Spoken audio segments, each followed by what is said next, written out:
Ici Geneviève Asselin. Covid, 5 régions du Québec sous haute surveillance à l'approche de Pâques. Des milliers de Ouïghours réfugiés en Turquie s'inquiètent pour leurs proches persécutés en Chine. Il y a 25 ans, une autre crise sanitaire, la maladie de la vache folle. Ce soir, au téléjournal. Prudence, prudence, prudence. Notre objectif du 24 juin, il est toujours là. C'est l'adhésion de la population qui est le facteur le plus important. Yetim çocuklarımız da var burada. Eskiden bir tane evimiz vardı işte orayı filan. China tried to buy the silence of the world. It's a long time ago, but I mean, it threw us into chaos. COVID-19 is very similar. Is there anything that we learned there that can be moved into a new situation?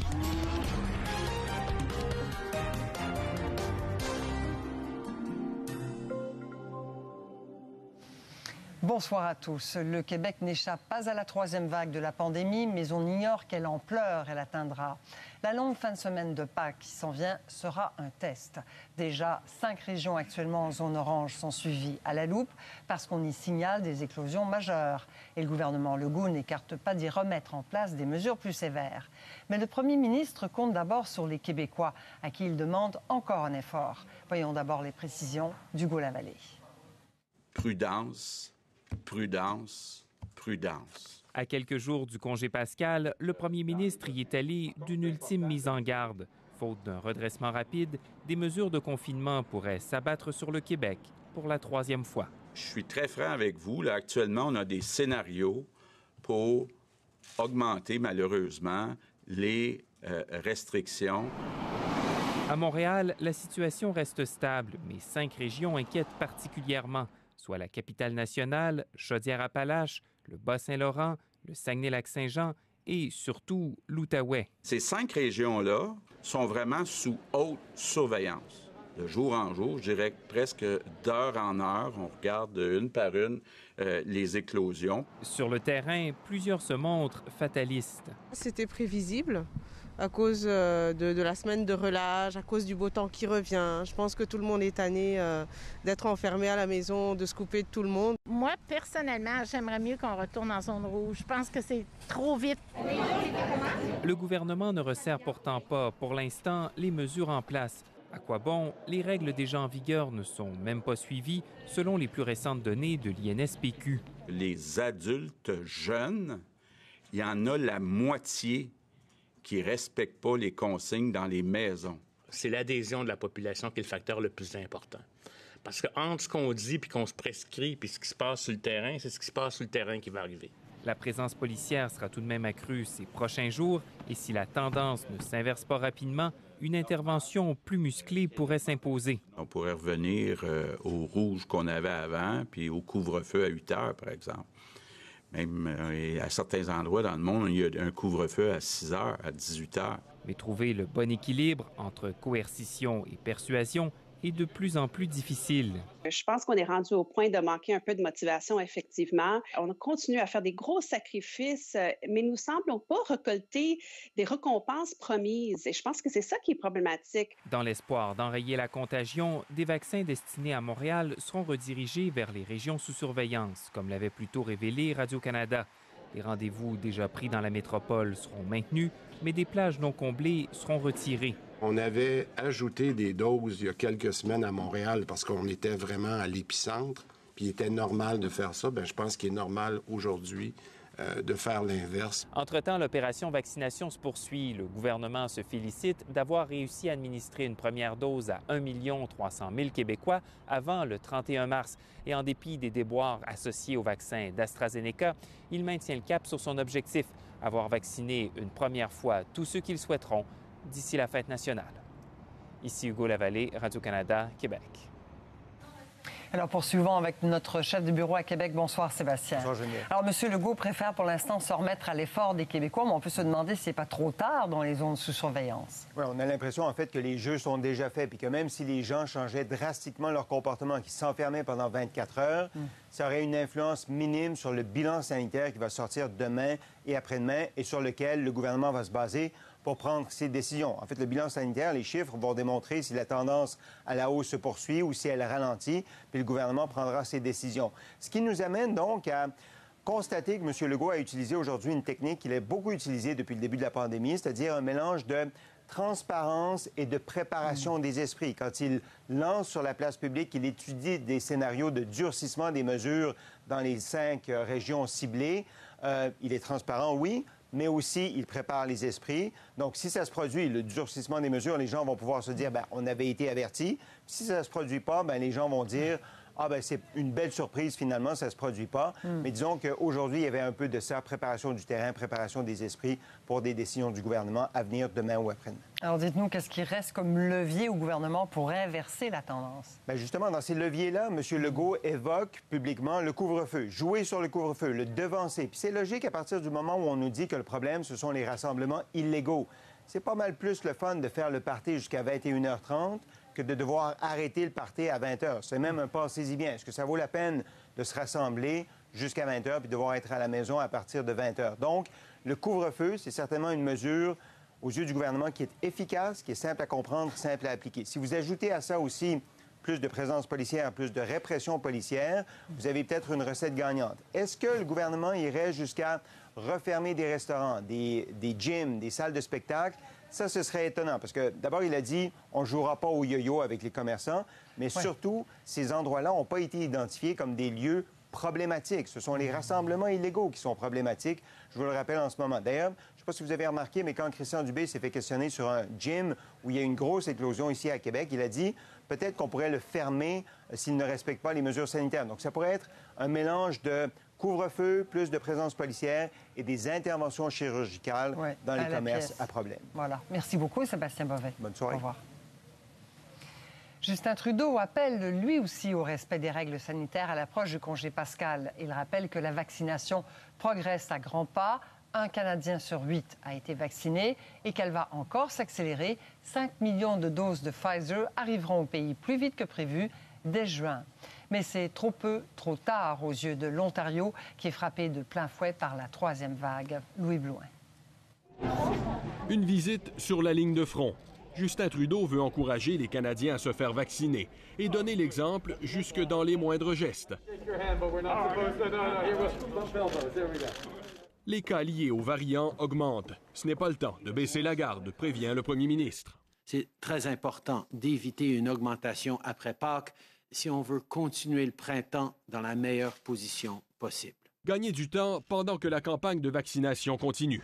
Le Canada recevra 5 millions de doses du vaccin de Pfizer-BioNTech plus tôt que prévu en juin, annonce Justin Trudeau. Et les premières livraisons de Johnson & Johnson sont prévues d'ici la fin avril. C'est possible que beaucoup de gens aient au moins leur première dose avant que l'été soit vraiment lancé. Mais sur le terrain, la menace de la 3e vague est bien ancrée dans le présent.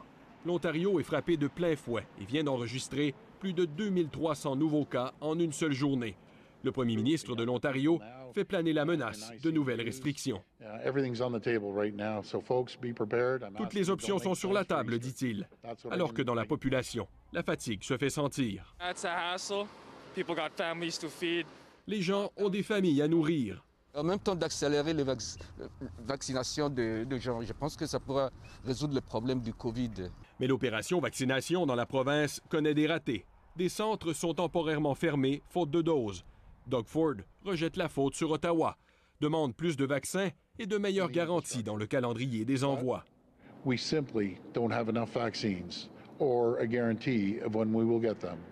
Justin Trudeau refuse de porter le blâme. On est en train de livrer encore plus de vaccins que ce à quoi les provinces s'attendaient.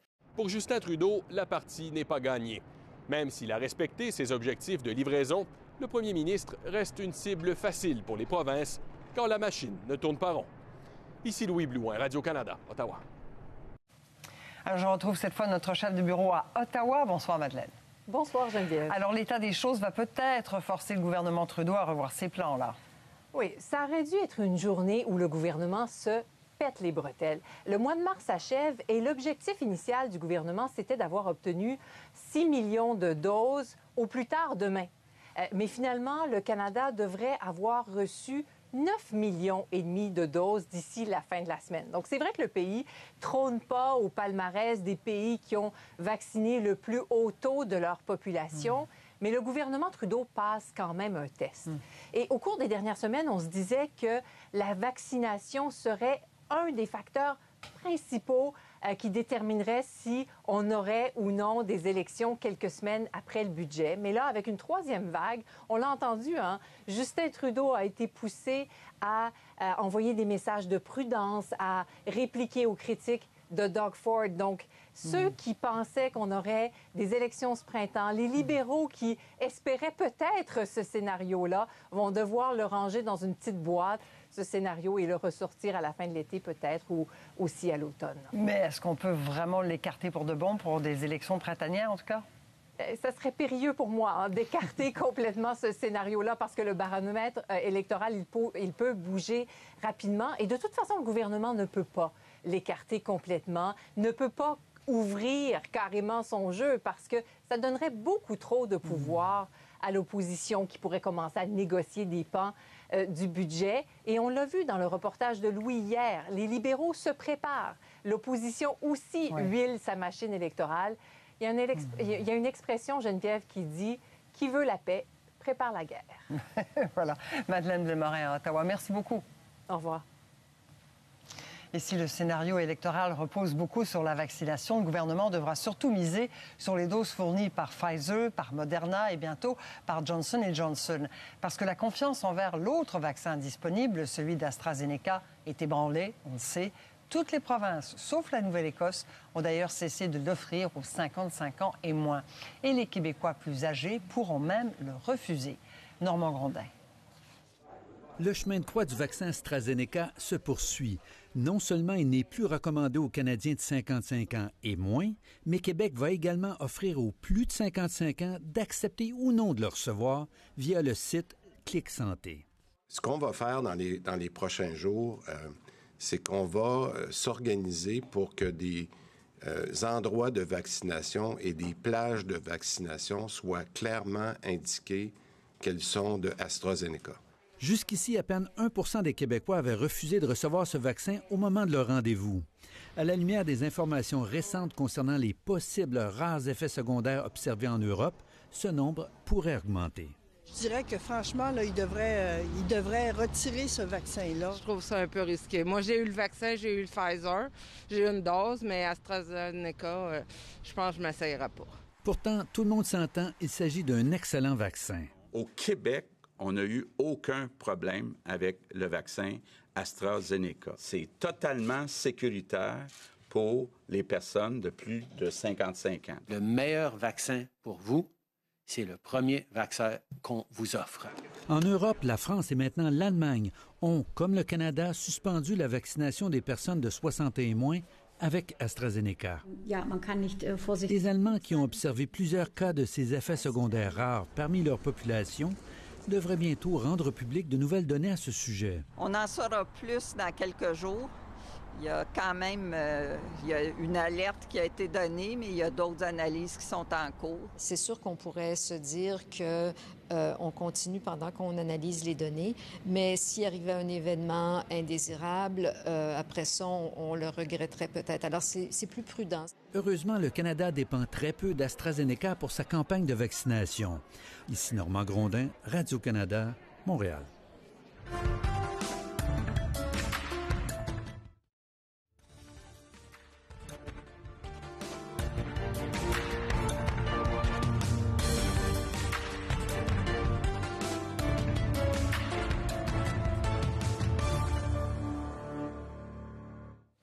Une nouvelle de dernière heure, la police de Winnipeg a déclenché une alerte Amber il y a environ 1 heure afin de retrouver un garçon de 2 ans, Theodore James Parenteau. Les policiers croient qu'il serait avec sa mère, Harley Precious Wilson Parenteau. La femme autochtone de 20 ans mesure 1,60 m, a de longs cheveux foncés avec des mèches blondes. Elle serait au volant d'une Chevrolet Silverado de couleur verte. Après la pause, un peuple persécuté et en partie exilé rencontre avec des réfugiés ouïghours en Turquie. Et plus tard, procès de Derek Chauvin, des passants témoins de la mort de George Floyd, appelés à la barre.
Le mois dernier, à Ottawa, la Chambre des communes a reconnu l'existence d'un génocide en Chine contre le peuple ouïghour.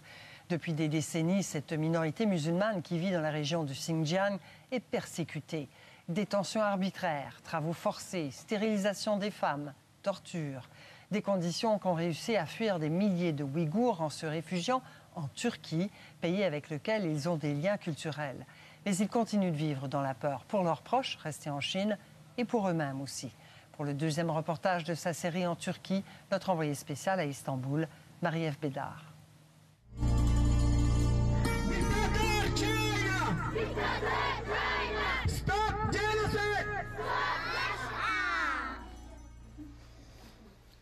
Tous les enfants de cette classe d'un quartier d'Istanbul ont en commun l'exil. La majorité d'entre eux partagent aussi la perte d'un parent. Yetim çocuklarımız da var burada. Ana babası olmadı. Anısı olan %80 ana babası olman ya anne ya baba olman. Oraya gidip cezaevinde kalan ya ölen bilmiyorum bunlarda. Ama azınlıkı ailesi var, çoğunluğu 80% babası annesi yok. Yani yetim çocuklarımız var. Biz inşallah Allah'ın izniyle inşallah onlara bir Uygurça, ana dilimiz olarak Uygurça'nı öğretmek istiyoruz. Hani Çin'de kendi dilimizini unuturuyor ya. Ils sont originaires du Xinjiang et font partie de la minorité musulmane ouïghour.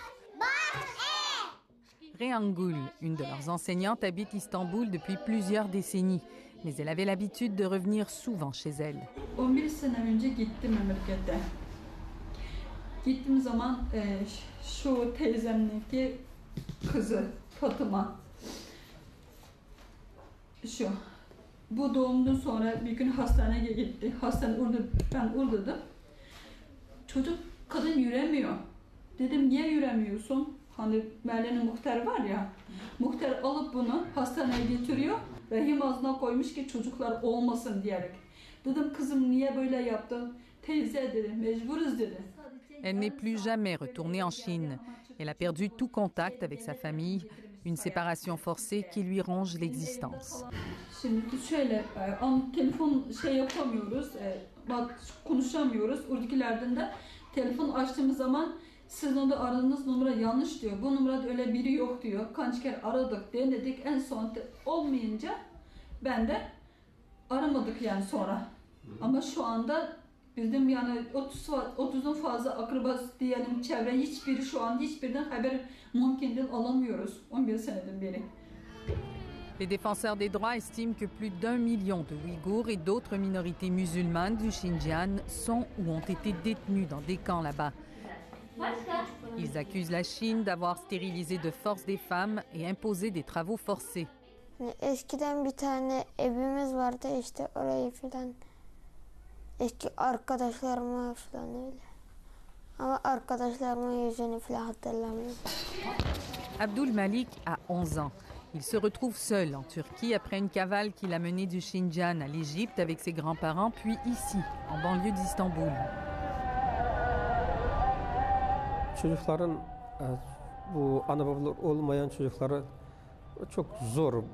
Biz onların eksik şeyleri tamamlayalım desek de tamamlamamız çok zor. Mesela para yok, al bunu da para böyle verebiliriz. Elbise giyebiliriz ya kitap hepsini olabiliriz. Lakin anne baba muhabbetini veremiyoruz. Trop souvent, raconte le directeur de l'école, il doit leur annoncer de mauvaises nouvelles. Quand ils ne sont pas morts, leurs parents se retrouvent souvent en prison. Un lieu dont il a une connaissance intime. En plus de ses études religieuses, le directeur avait développé une passion pour la boxe. Sen Çin'e karşı çıkmak için spor yapmışsın diye hapis attılar. Ben 5 sene hapis atıldım. 1990'dan 94'ten 1999 kadar. Sonra her sene beni içeriye alıyor. Her bayram gelirse, Kurban Bayramı ya da Ramazan Bayramı gelirse içeriye alıyor. 6 kere içeriye alındım ben. Bu yüzden orada benim kalmam hiç imkan olmadı. Il n'avait que 16 ans quand il a été écroué. De son séjour, il garde un souvenir douloureux et humiliant. Burada çok kadınlar var, erkekler de var. Çıkartıyor bizi, hep elbisemizi çıkartıyor, orada bizi bu doktor görecek diye. Böyle her gün bizi dışarıya bu sormaya her gün dışarıya çıkıyor. Dışarı geldikten sonra her gün bizi kıyafetlerimizi çıkartıyor, görüyor. Böyle şu anda orada kadınlara soykırım falan var diye de çok inanıyorum ben. Ben gördüğüm günler bu erkekler de kıyafetlerini çıkartıyordu. Yani bizi mecburen banyo yaptırıyordu böyle büyük evlerde. Hepimizi çirin çıplak banyo yaptırıyordu döverek. Depuis quelques mois, c'est une scène quotidienne devant le consulat chinois à Istanbul. La Turquie, culturellement proche des Ouïghours, s'est toujours montrée accueillante envers eux, mais ils craignent aujourd'hui d'être sacrifiés au nom des intérêts économiques et sanitaires d'un pays en pleine crise. Le 26 décembre dernier, la Chine a ratifié un traité d'extradition avec la Turquie. Un texte qui pourrait favoriser le retour de Ouïghours que la Chine accuse de terrorisme. Pas question que le traité serve à expulser les Ouïghours, assure le chef de la diplomatie, mais la communauté ouïghour, elle, n'est pas rassurée. La Turquie a besoin de liquidités et de vaccins. La Chine possède les deux. This is clear that the China tried to buy the silence of the world with their vaccines and with their money, and I think this will, if the world keep silent and if the world listen to the China, I think it's so sad we might all Uyghurs on East Turkestan will be erased. Elle vient aussi souvent qu'elle le peut pour réclamer la libération des membres de sa famille condamnés à la prison pour soupçon d'activité terroriste. Son père, sa mère et 2 de ses frères purgent actuellement leur peine en Chine. Today I came here just want to be the voice of my mom, because she is such a strong mom and she is so kind and she is so shy. Now she is in the camps and she's facing all kind of abuses we are seeing on the media. La semaine dernière, l'Union européenne, le Royaume-Uni, les États-Unis et le Canada ont imposé des sanctions coordonnées contre des dirigeants passés ou actuels de la région du Xinjiang pour violation flagrante et systématique des droits de la personne. Şu anda Kanada, Amerika, Hollanda, gibi devletlerin biraz soykırım diye karar aldıktan sonra çok ümitlendi. Bizim çocuklar da çok memnun oldu, ümitlendi. Ümidim var. İnşallah kavuşacak diye ümidim var. Onların anne babalar hayat varsa ama şu anda bilmiyoruz. C'est au fond la plus grande angoisse qu'ils partagent tous. Qui des leurs reste-t-il et qui est à jamais disparu?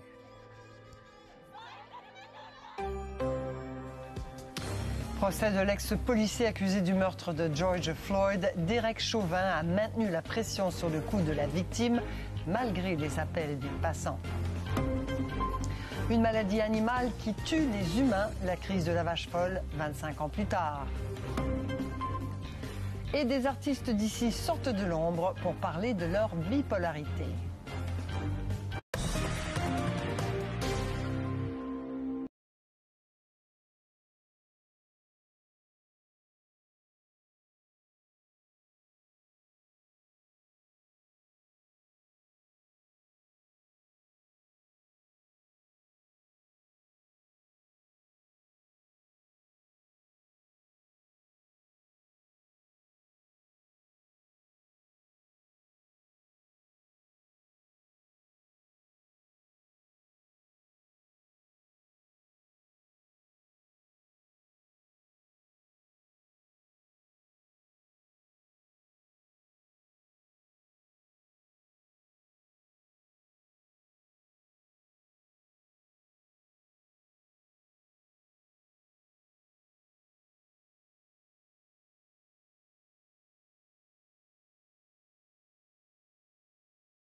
Aux États-Unis, des témoins de la mort de George Floyd ont été appelés à la barre au procès pour meurtre de l'ancien policier de Minneapolis, Derek Chauvin. L'adolescente qui a enregistré la vidéo de l'arrestation de l'Afro-Américain a raconté en larmes que l'accusé a continué de s'agenouiller sur le cou de la victime malgré les cris des passants. Azabouadi Gorgis. C'est à l'intérieur de ce palais de justice hautement surveillé qu'a lieu le procès le plus suivi aux États-Unis. Des témoignages émouvants comme celui d'une pompière, Geneviève Hansen, qui avait offert son aide aux policiers pour sauver la vie de George Floyd. Les policiers ne m'ont pas laissé l'approcher, dit-elle. Je leur ai dit, s'il n'y a pas de pouls, il faut commencer la compression.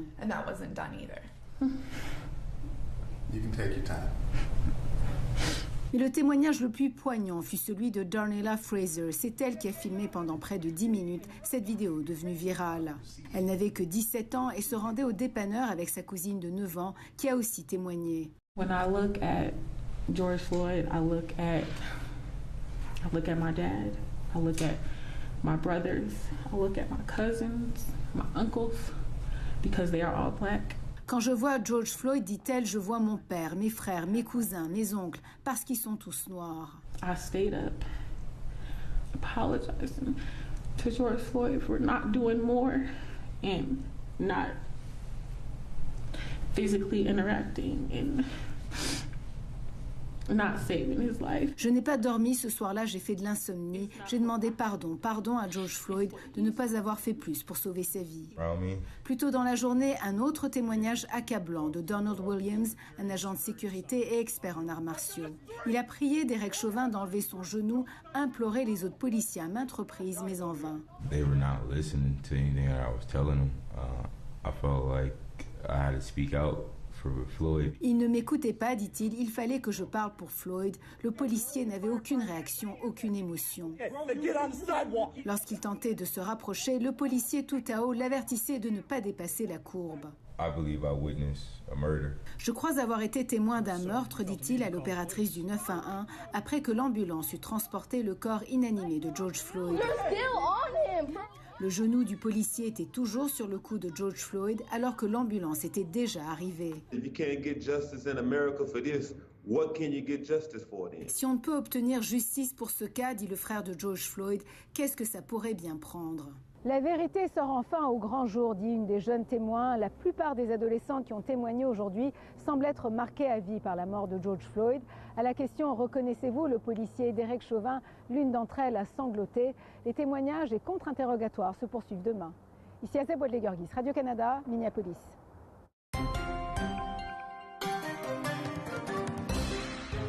Et toujours aux États-Unis, l'appel pressant du président Biden hier pour le maintien du port du masque n'a pas été entendu. Plusieurs États gouvernés par des républicains ont même déjà annoncé que le masque ne sera plus obligatoire dans les lieux publics. Les autorités de la santé publique fédérale s'inquiètent pourtant de la tendance à la hausse dans les cas et dans les décès. Les États-Unis ont franchi le cap des 550 000 morts aujourd'hui. We're still working on finding the exact traceback of the virus. Les experts de l'Organisation mondiale de la santé jugent probable que la Covid-19 ait été transmise à l'humain par un animal. C'est la principale hypothèse qui a été retenue à l'issue d'une enquête sur l'origine de la pandémie. Mais les experts ne sont pas en mesure d'exclure le scénario d'une fuite du virus de laboratoire de Wuhan en Chine. Le patron de l'OMS réclame d'ailleurs une nouvelle enquête pour étudier plus à fond cette hypothèse.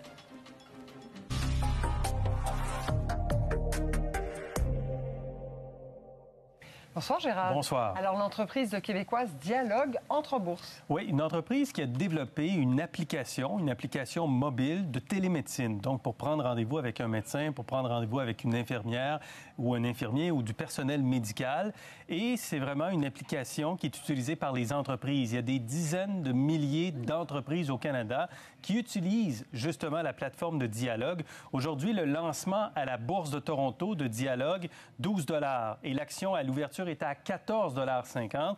Elle a terminé en clôture à 14,26 $. Donc, on voit un intérêt pour cette entreprise-là, technologique, parce que depuis le début de la pandémie, l'entreprise a embauché 250 personnes supplémentaires, profite en quelque sorte de la pandémie, de l'intérêt, de la nécessité de la télémédecine et a beaucoup de projets d'acquisition avec l'argent qui a été récolté en bourse aujourd'hui.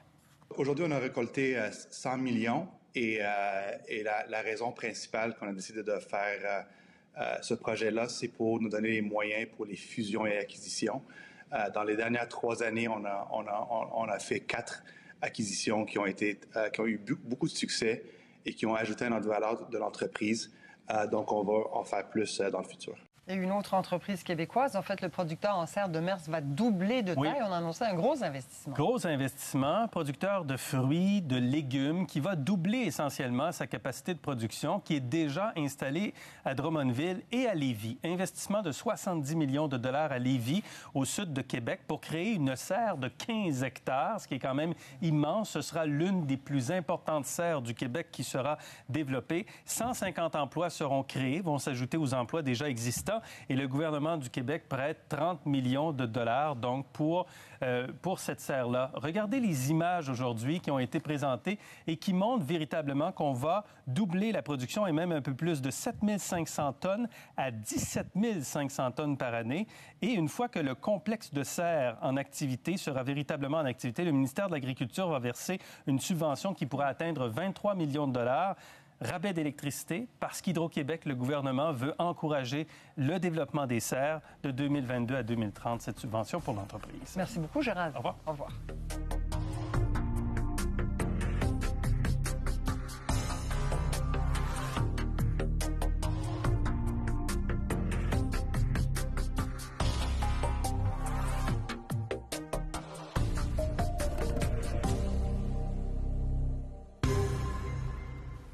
La présidente du Conseil du Trésor, Sonia Lebel, a rencontré ce soir les chefs des 6 grands syndicats pour leur présenter les détails d'une nouvelle offre du gouvernement québécois. L'objectif est d'arriver au renouvellement des conventions collectives du secteur public échues depuis 1 an. Cette reprise des négociations survient au moment où les moyens de pression des quelques 550 000 employés de l'État s'intensifient. L'avant-dernière offre comprenait des augmentations de salaire de 5 % sur 3 ans, une proposition jugée insuffisante par les syndicats.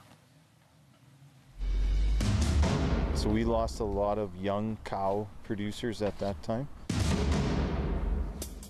Une maladie qui allait dévaster l'industrie bovine au Canada. Retour sur la crise de la vache folle, c'est après la pause au Téléjournal.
There's only one word for it. It's panic.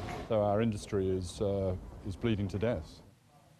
C'est une crise sanitaire qui a bouleversé l'industrie bovine. Il y a 25 ans, le Royaume-Uni reconnaissait que la maladie de la vache folle se transmettait aux humains.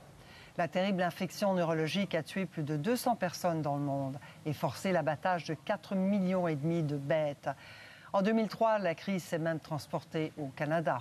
Aujourd'hui, ceux qui l'ont vécu jugent que les leçons apprises auraient dû permettre de mieux contenir la pandémie actuelle de Covid. Voici ce qu'a préparé Mathieu Goyer.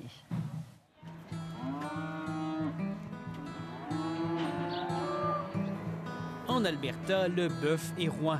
La province est de loin la chef de file de la production bovine au Canada et à l'encamp animal de Westlock, à 1 heure au nord d'Edmonton, personne n'a oublié la crise de la vache folle. It's a long time ago, but I mean, it threw us into chaos, basically. Greg Schmidt se souvient très bien de cette période chaotique au moment où il débutait à peine sa carrière d'éleveur. S'il a pu reprendre la ferme familiale, d'autres jeunes producteurs comme lui à l'époque n'ont pas eu cette chance, emportés par la crise et la chute dramatique des prix. So we lost a lot of young cow producers at that time, which is still seriously impacting our industry now. La vache folle a fait perdre entre 6 et 10 milliards de dollars à l'industrie. Les producteurs albertains se sont relevés de la crise, mais ils en subissent encore des années plus tard les conséquences. But we're still dealing with some countries that haven't fully reopened yet. So, when borders close, it can be quite a process. L'encéphalopathie spongiforme bovine est une maladie neurologique qui se transmet par la consommation de viande ou de résidus animaux contaminés. This type of disease is strictly fatal. Et c'est surtout une maladie fatale pour laquelle aucune guérison n'est possible, rappelle le Dr Herman Schetzel de l'Université de Calgary. Sommité mondiale en la matière, il a étudié pendant toute sa carrière la maladie de la vache folle.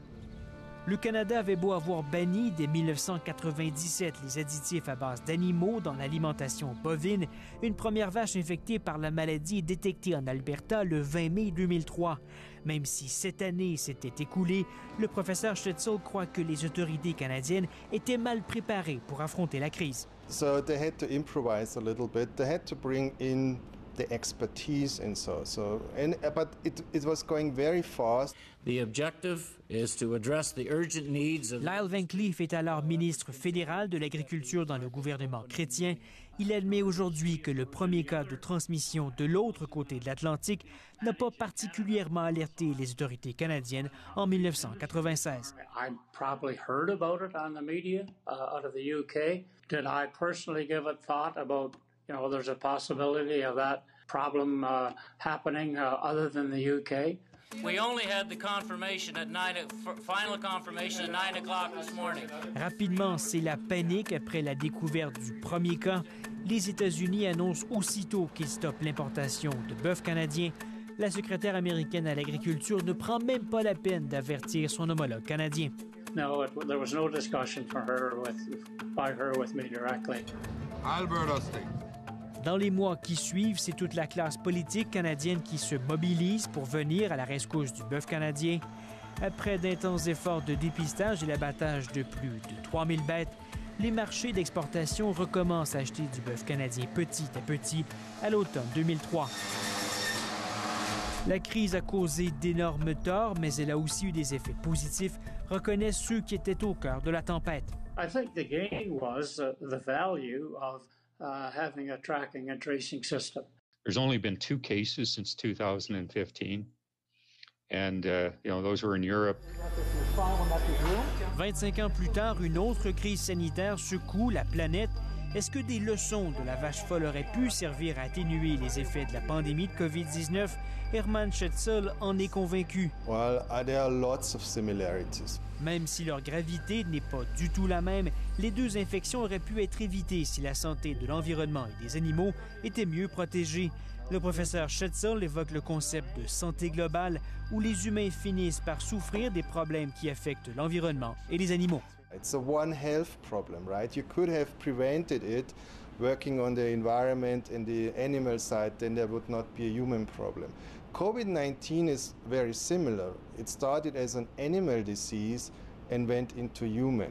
Si tout le monde souhaite un retour à la normale, Lyle Van Cleef espère lui aussi que les leçons de la COVID-19 ne seront pas oubliées.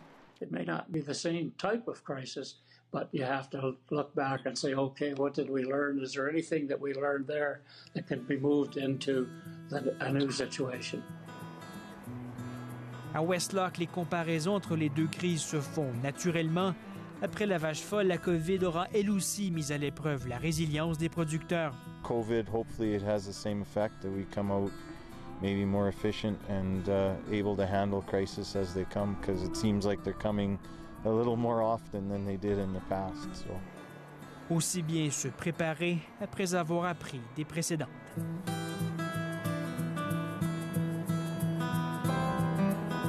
Vraiment contente que le gouvernement ait entendu raison parce que les connaissances scientifiques sont vraiment claires. Grande victoire aujourd'hui pour de nombreux agriculteurs atteints de la maladie de Parkinson. Québec reconnaît officiellement le lien entre cette maladie et les pesticides. Le gouvernement ajoute ainsi le Parkinson à la liste des maladies professionnelles, comme l'ont déjà fait plusieurs pays européens. Les victimes pourront donc être indemnisées s'ils remplissent toutes les conditions. On estime que l'exposition aux pesticides augmente le risque de développer le Parkinson de 70%. À venir, la météo avec Pascal Yakouvakis, de la pluie passagère en vue demain sur une partie du Québec et de l'Ontario. Il y a une vie, en tout cas dans mon cas, encore plus belle parce que j'ai les outils. Personnellement, j'en ai fait ma mission de vie. Puis surtout, je vais éliminer les tabous. À venir au téléjournal, vivre avec un mal tabou, des artistes bipolaires brisent le silence.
Bonsoir, Pascal. Bonsoir. Alors, c'est de la pluie à l'horizon demain, puis ensuite, c'est de la neige. Oui, jeudi. de la neige, oui, oui. Ouais, on retourne en hiver? Oui, bien, l'espace quand même pas. Une journée ou deux, là, pas plus que ça, quand même. Mais par rapport à ce qu'on a vécu aujourd'hui, 15 à 17 degrés, vous allez me dire, est-ce que c'est possible qu'il neige jeudi? Ben, oui, on sait qu'il y a des écarts de température de plus en plus grands, de plus en plus souvent. Exactement. Et en avril, normalement, on reçoit 13 cm de neige. Donc, il neige quand même en avril, mais pas beaucoup d'habitude. Alors là, en ce moment, il fait 12 à Montréal, 2 à Québec, encore 17 à Toronto. Les vents sont assez forts du secteur sud, donc c'est pour cette raison que les températures sont élevées. De la pluie déjà qui se pointe en Ontario. Et cette perturbation qui va s'amener, qui va porter cette pluie, cette neige, se retrouve en ce moment sur le sud des États-Unis, va longer la côte est et apporter donc au début de la pluie. Par la suite, ce sera de la neige essentiellement. Alors, ça commence demain en pluie, comme vous le voyez, au nord le matin, au sud en milieu de journée ou en après-midi. Et par la suite, ça se redéveloppe sur la côte avec une zone de neige qui va s'infiltrer sur le sud du Québec jeudi et qui ira par la suite vers l'est québécois. Mais c'est vraiment vers l'est du Québec qu'on en attend le plus. Alors, pour ce qui est du sud du Québec, ce sera de l'ordre de 5 à 10 cm, une neige assez collante et mouillée. Pour l'Estrie, ça pourrait aller dans les 10 à 15 par endroit en montagne, en Beauce. Et vers l'est québécois, vers le bas du fleuve, certains secteurs de la Côte-Nord, sur Charlevoix et le Saguenay, ça sera entre 15 et 30 cm de neige. Donc, c'est quand même toute une bordée de neige. Il faut savoir qu'on a eu de la neige sur cette région dimanche après-midi et lundi matin aussi. Donc, c'est la deuxième bordée de neige pour ces régions. Alors, province de l'Atlantique, demain, petite journée calme avant l'arrivée des pluies pour la journée de jeudi ainsi que vendredi, généralement beau dans l'ensemble. Sur l'Est québécois, il y a des précipitations sous forme de pluie qui se pointent à partir de l'après-midi, fin de journée. Je le disais tantôt, là, c'est de la neige et de la pluie pour la journée de jeudi. On en reparlera, mais je vous ai montré les quantités tantôt. Sur le centre du Québec, la pluie passagère commence à s'amener en après-midi, un petit peu plus tôt vers la Mauricie. Le sud du Québec, la pluie passagère commence vers midi. Pour l'Estrie, en après-midi, un petit peu plus tôt vers l'Outaouais et le Laurentides le matin. Sur les régions plus au nord, des flocons, pas grand-chose. Sur Coudjouac, même 3 degrés, ce qui n'est pas vilain. Un petit peu de neige, du vent sur la région de Radisson et la baie James. Sud de l'Ontario, plus passagère demain. Vers la région de Windsor, on devrait éviter ça parce que ça va passer durant la nuit. Donc demain, il y aura des percées de soleil. À Ottawa, ça commencera le matin. Ça sera de la pluie passagère. Petite neige possible sur la région de Sudbury. Sur Hearst, quelques centimètres. Vous voyez que c'est froid, donc l'air froid qui est au nord va se déplacer vers le sud du Québec pour la journée de jeudi. Température relativement douce sur les prairies, particulièrement sur l'Alberta, 13 à 14 degrés avec pas mal de soleil. Et le nord, ça reste plutôt froid, avec des températures très basses sur Iqaluit et quelques centimètres. Voilà. Merci, Pascal. Au revoir. Au revoir. Lorsque je suis en phase dépressive de la maladie, là, c'est l'enfer. En période maniaque, la concentration ne peut pas être là. Il y a trop de pensées qui se bousculent.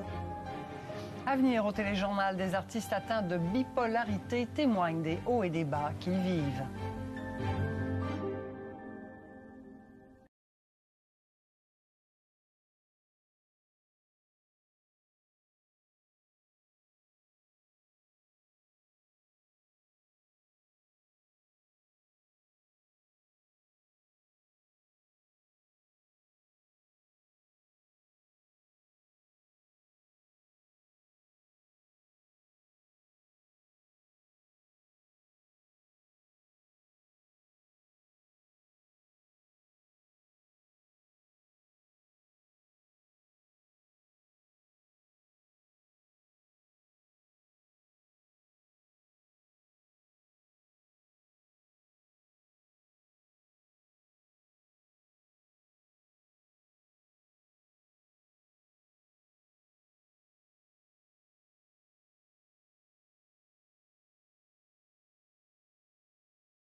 C'est la journée mondiale des troubles bipolaires, un événement qui coïncide avec le jour de naissance du peintre Vincent van Gogh, un artiste affecté par des problèmes de santé mentale. Depuis quelques années, des artistes d'ici hésitent de moins en moins à parler de leur bipolarité. Un mal de vivre difficile, fait de haut et de bas. Malgré la prévention, la sensibilisation, plusieurs mythes et tabous demeurent. Louis-Philippe Ouimet.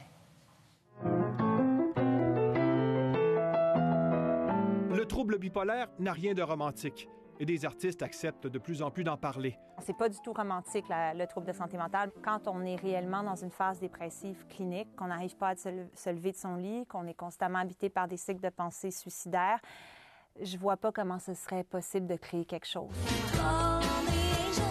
Florence K. a été hospitalisée en 2011 pour un grave épisode dépressif et psychotique.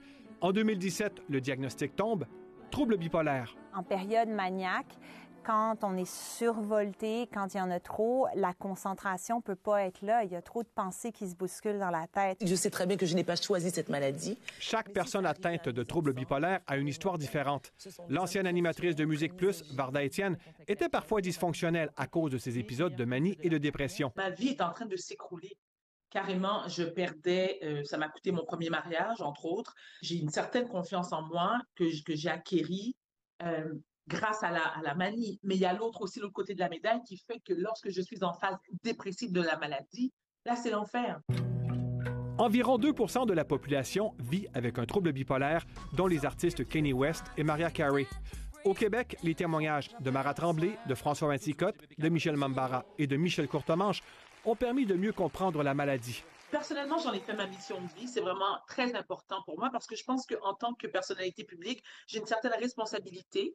Et puis surtout, je vais éliminer les tabous. L'organisme Relief offre du soutien aux personnes vivant, entre autres, avec la bipolarité. La libération de la parole chez les artistes a eu un impact énorme. Les artistes ont carrément sauvé des vies. Des gens qui nous ont appelés m'ont dit « Moi, je songeais au suicide. » Et le fait d'entendre parler de Florence K. qui dit « Moi, ça m'a aidé de me faire aider. » C'est comme « OK, par où je commence? » Donc oui, ils ont sauvé des vies. Florence K. vient d'avoir un deuxième enfant et elle étudie en psychologie. Grâce à la médication, au soutien psychologique et à de saines habitudes, il y a une vie après le diagnostic. Ah, il y a une vie, puis il y a une vie, en tout cas dans mon cas, encore plus belle. Ici, Louis-Philippe Ouimet, Radio-Canada, Montréal. Et c'est là-dessus que se conclut votre téléjournal de Radio-Canada. Ici Geneviève Asselin. Au nom de toute l'équipe, merci d'avoir été des nôtres. Dans un instant, sur ici Radio-Canada Télé, c'est Sport Express avec Guy Daou. Et sur ici RDI, c'est le National avec Jérôme Bergeron. Bonsoir. À demain.